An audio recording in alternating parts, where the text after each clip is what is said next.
I think it came mostly from traveling and listening to the sounds in different places, particularly in different kinds of cities. And I became interested in the difference. What was it that made the difference between different kinds of cities in terms of their sound? And that a lot of that had to do with the architecture. I think that it's not just a kind of sum of the different things that happen in a city, but it's also a kind of there's a kind of a relationship between that and the architecture. They kind of influence each other. And it's not just that's the same with life in the city as well. It's not just about sound, but it's the same thing.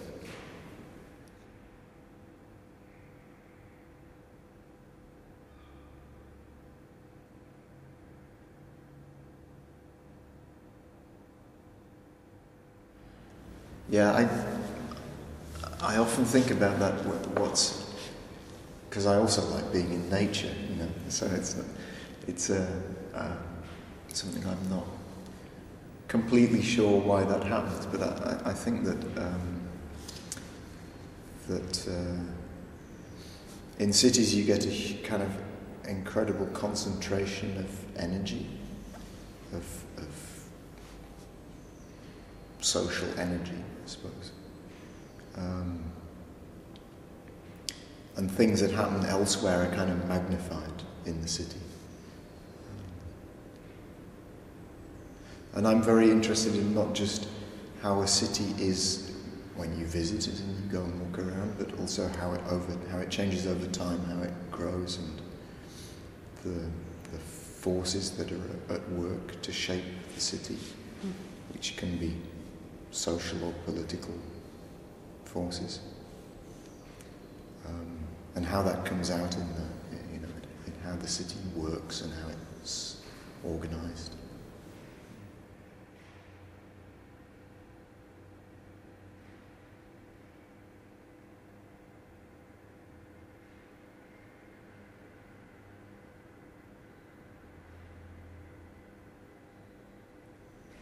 Yeah, I'm interested in kind of alternative approaches to architecture, and also how artists intervene in architecture as well, or whether they're artists or architects, I'm not sure. So people who make projects which sort of go against the rules in a particular way. But it's also something I think that happens all the time. It's not just something that is. I don't think it's this sort of idea of a sort of resistance to architecture. I mean, you could see architecture as often as being something imposed on the city from above by government or whatever, or project developers. But I think there's always a kind of resistance to that, and that can be a radical movement who are organised, but it can also just be a sort of an everyday thing.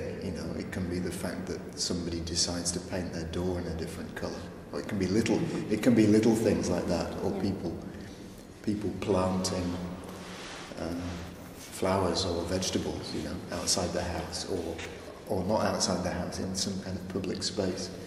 So that kind of a sort of interest in people taking over the space, making public the space which they consider to be public, or sort of taking it over for their own use. And it can also be to do with play, like people who, I don't know, like the skateboarders on the spout lane, for instance. How they really take over a place. So those kinds of things I'm interested in. Yeah. A city could start like this drawing. First there's an empty space, and then an event, a dot on the paper. Someone decides to stay instead of to go. Someone finds water, paths form a crossroads. People meet, exchange goods, or gossip.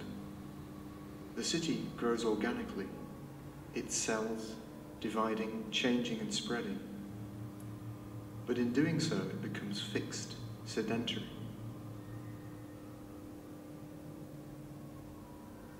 The tents are replaced with wood, stone, bricks, concrete, steel and glass. This process of crystallization embeds memory and history into the plan of the city itself.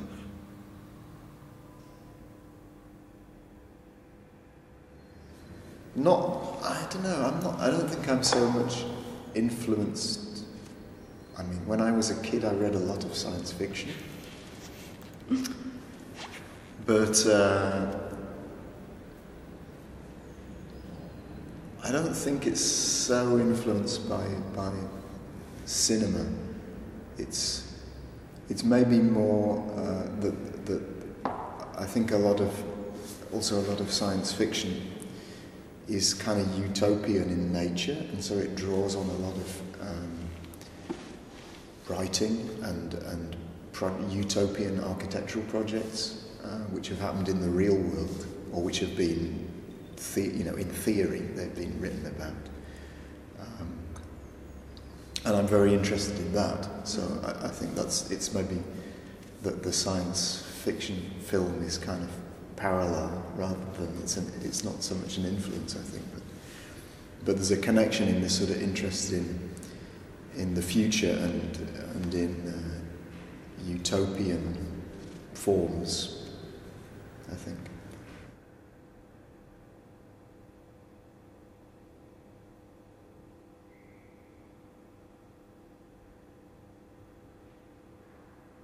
I don't know, lots of books, I think. So there are books kind of like Calvino's Invisible Cities, for instance. But I think there's also that's another thing about this utopian literature. There's a lot of description of imaginary cities in this kind of work, which I'm interested in. But also not just imaginary cities, but literary descriptions of other cities, of real cities. How cities become a kind of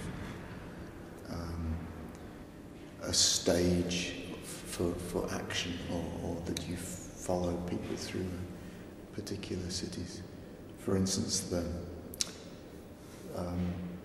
surrealist poets like Aragon, and but they kind of use the city as a backdrop for action, but also the city is almost like a character in the work as well. So the city has a very, very strong presence, and it also has a kind of symbolic relationship to the story as well. It's not just places, or the names of places have a really strong resonance. But a lot of these a lot of these imaginary cities in the drawings, they come from actually a lot of it is looking at maps, and some of them are really based on other cities. So, for instance, the cities from the Blueprint film are it's the kind of plan for the city is actually a collage of other different cities. So it's aerial photographs and things from Google Maps and this kind of thing, which have been collaged together. And then I use that as a kind of template. So there are bits of Cairo and Calcutta and Sao Paulo and other cities kind of all mixed up to have these different kinds of cities in one. The different kinds of cities wouldn't really usually be in one city. Suddenly they become one kind of thing.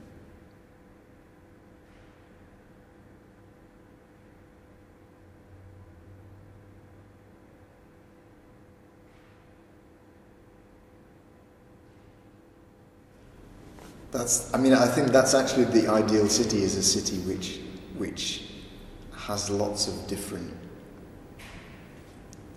That's one of the problems with the utopian cities, I think, is that they're always this very kind of clear idea about what the city should be. Like, it has to be a grid, or it has to be a circle, or it has to be this and that. And there's always a very hierarchical kind of organisation, and even if it's supposed to be a kind of city of freedom or kind of anarchy, it's often this kind of planned thing, like it has to look like some kind of geometric plan or something. But I think the ideal city is a city where you can go from one kind of city to another very quickly, you know. So there's a new city and an old city, and that it's changing. I think that's the other thing, is that cities are never finished, and I think the ideal city is also a city that's never finished, but the inhabitants kind of keep changing it.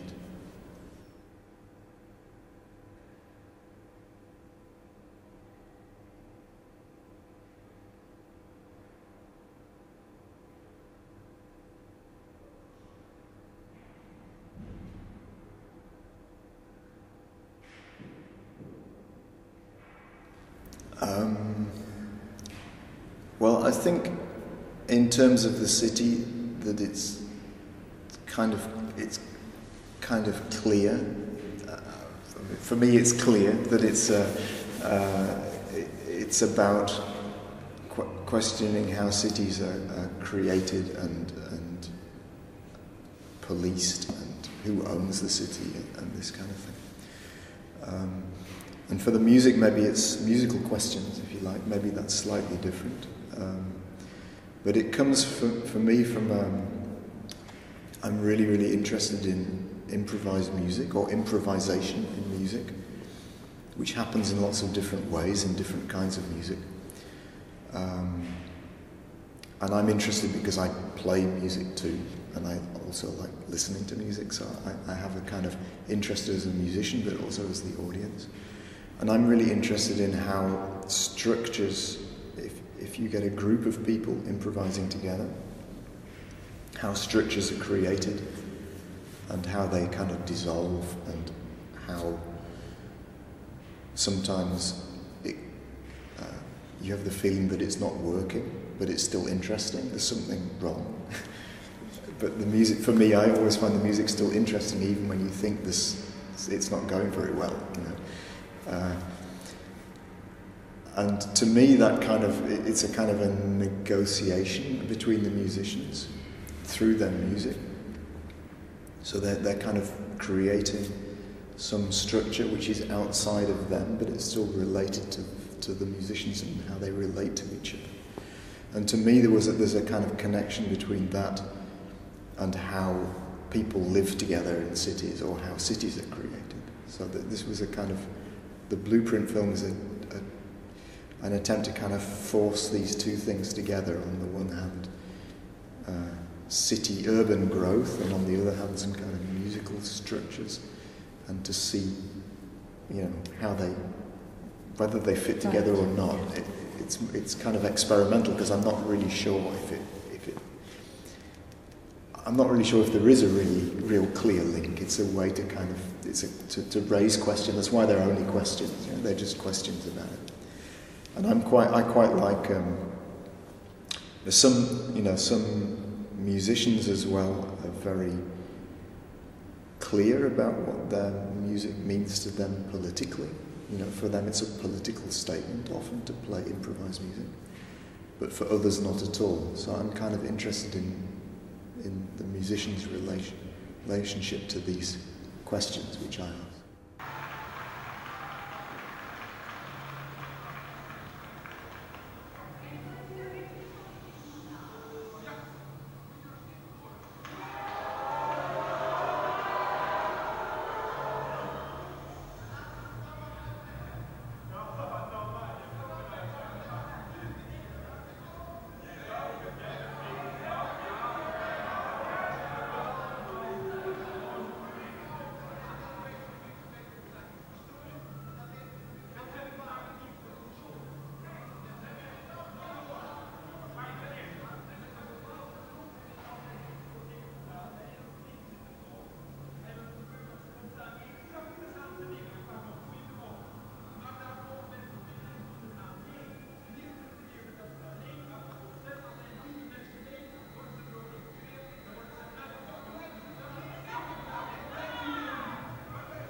That's a difficult question.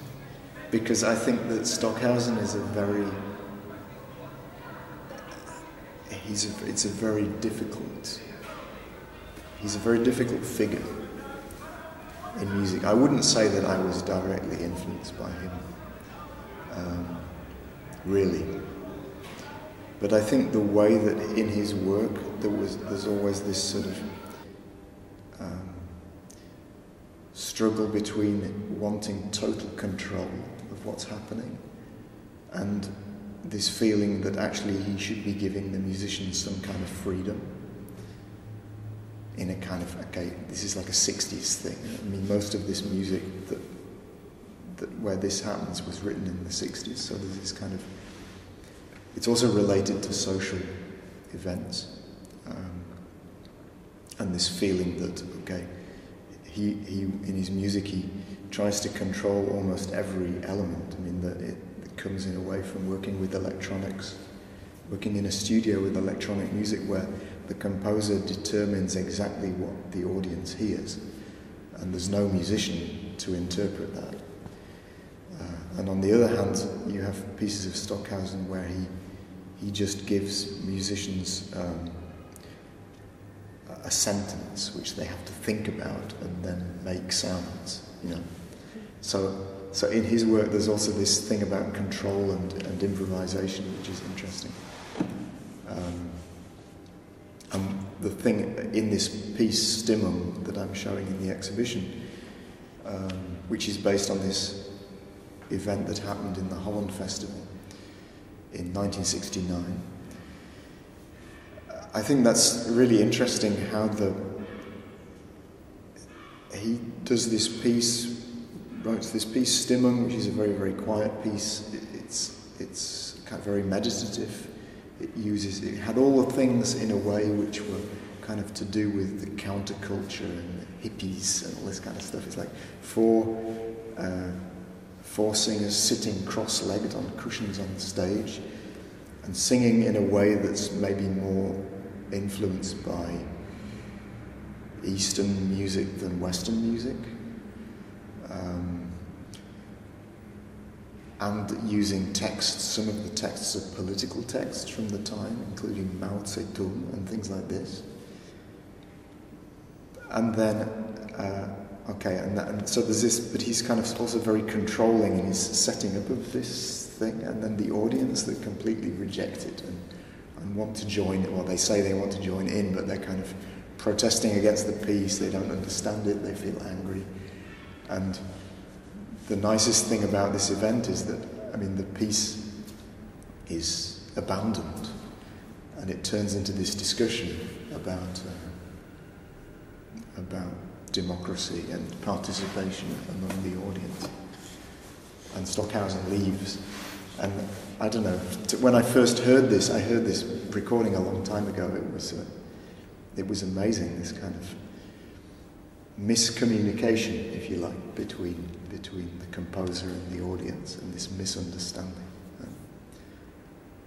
And what I try to do in this piece is I try to sort of install it in such a way that the audience now, so the listener now, can actually choose which to do. So because of the headphones, you can listen to the original piece on headphones, and then you don't hear the audience. And if you take your headphones off, you hear the audience and you don't hear the piece. So you have to kind of make a choice between the music or the audience. So I'm trying not to, because I don't know. I don't know who I would choose, because I'm kind of, if I was there, I think I would be annoyed because I would want to hear the piece. But at the same time, I kind of understand the sort of frustration with this kind of music at that time, in this time of sort of political turmoil. So I can understand these kind of 2 points of view, if you like.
Blueprint, I think, because of this thing about, because it's a score, it's an animation, but it's supposed to be a score that the musicians can interpret.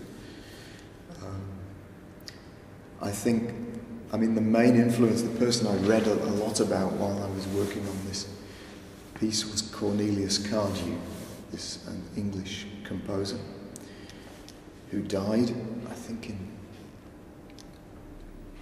the end of the 70s or beginning of the 80s, I can't remember exactly. And he is also one of these, I mean, he's also an interesting figure, not just because of his music, but because he had this personal struggle between music and politics. In the end, he renounced contemporary music and ended up writing songs for the workers because he felt that was not, he became a communist and a Maoist in the end. But what's interesting is the way that he also started writing very, very complex music where things were very determined.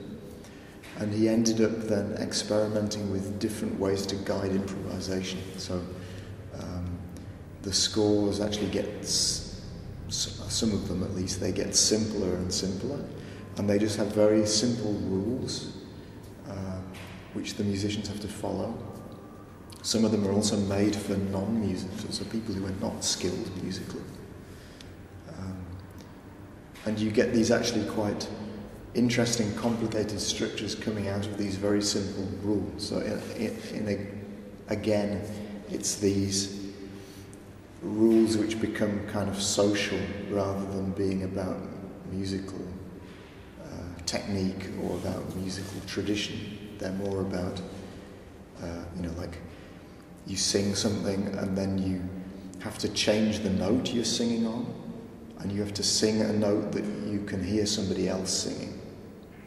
So you get these kind of, it's almost like a conversation between people. These notes move between the singers and change, and they kind of gradually get simpler generally and more harmonious, if you like. That's one of his pieces, The Great Learning. But he also made a very famous graphic score called Treatise, which is a very long, it's a book, a score, which has these graphic drawings, which some of them sort of look a little bit like musical notation, but others look more like abstract expressionist paintings in a way, or minimal abstraction as well. So it's graphically super interesting to look at, but it's always difficult to imagine how you would play it as a musician. And so I read a lot about him, and listened to his music while I was thinking about this. But also I think the thing about this Blueprint piece is that that I would like it to be open to different kinds of music. So we had Maze playing at the opening, who are kind of a contemporary music ensemble who are used to improvising, but usually play composed pieces, or mostly composed pieces. But it would be also nice if a rock band could play it, or a jazz quartet, or I don't know. I quite like this idea that improvisation exists in lots of different genres. It's not fixed to a particular genre of music. So I'd like to see lots of different versions of this.